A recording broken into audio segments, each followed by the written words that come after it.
పంచాయతీరాజ్ మరియు గ్రామీణాభివృద్ధి శాఖ అధికారులు, మిగతా ఉన్నతాధికారులందరికీ కూడా పేరు పేరున నా హృదయపూర్వక నమస్కారాలు. మరోమారు అందరికీ మేడే సందర్భంగా మీ అందరికీ మేడే శుభాకాంక్షలు తెలియజేసుకుంటూ ఉన్నాను. మీ అందరి మాటలు వింటూ ఉంటే చాలా చాలా ఆనందం కలిగించింది. ఏ ఉద్దేశం కోసం అయితే అంటే గ్రామాలు పట్టుకొమ్మలు, చిన్నప్పుడు పుస్తకాలు చదువుకున్న స్కూల్లో, ఇందాక మీరు మొగల్తూరు నుంచి మీరు మాట్లాడుతూ ఉంటే నేను మొగల్తూరుకి ఒకసారి 2 సార్లు వచ్చాను. నేను పుట్టింది మన గుంటూరు జిల్లా బాపట్లో పుట్టాను. మొగల్తూరుకి అయితే ఒకసారి 2 సార్లు వచ్చినట్టు గుర్తు నాకు చిన్నప్పుడు. నాకు చిన్నప్పుడు ఉన్న 2 ఎకరాల పొలం అమ్మేసుకున్నాం, అంత 3 ఎకరాలు ఉండేది, అమ్మేసుకున్నాం అది ఇబ్బందులతోటి.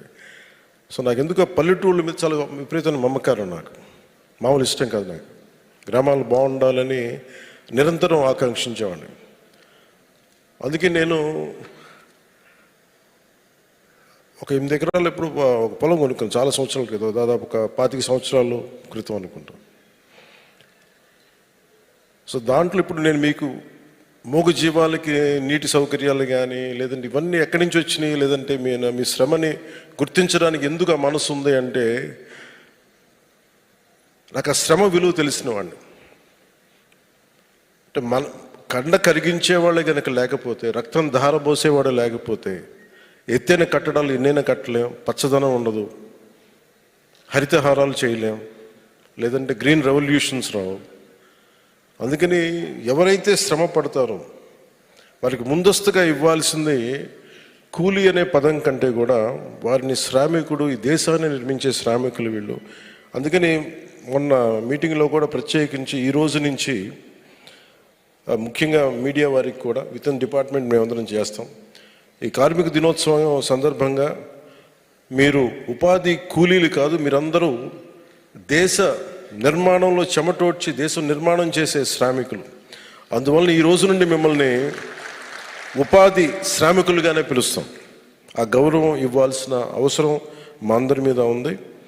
ఎందుకంటే ఏ పని చేసినా చాలా చిన్నతనంగా ఉంటుంది. ఒక ఇంజనీరే గొప్పవాడా, ఒక సైంటిస్టే గొప్పవాడా, ఒక డాక్టరే గొప్పవాడా, చెమటోడ్చి పనిచేసే శ్రామికుడు గొప్ప, అది నేను తగ్గించడం నాకు ఎప్పుడు ఇష్టం ఉండదు. డిగ్నిటీ ఆఫ్ లేబర్ లేదు మన దేశంలో.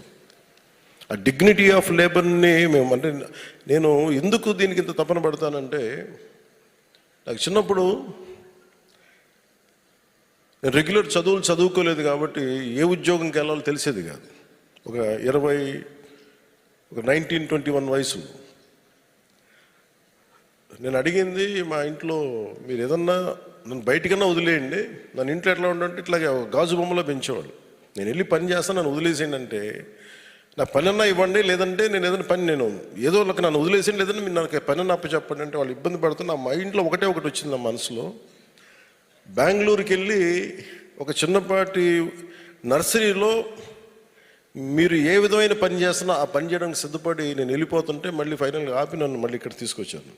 అంటే నా మనసులో ఎప్పుడు కూడా నిజమైన శ్రమ, కండని కరిగించే శ్రమ, రక్తాన్ని ధారబోసే శ్రమ.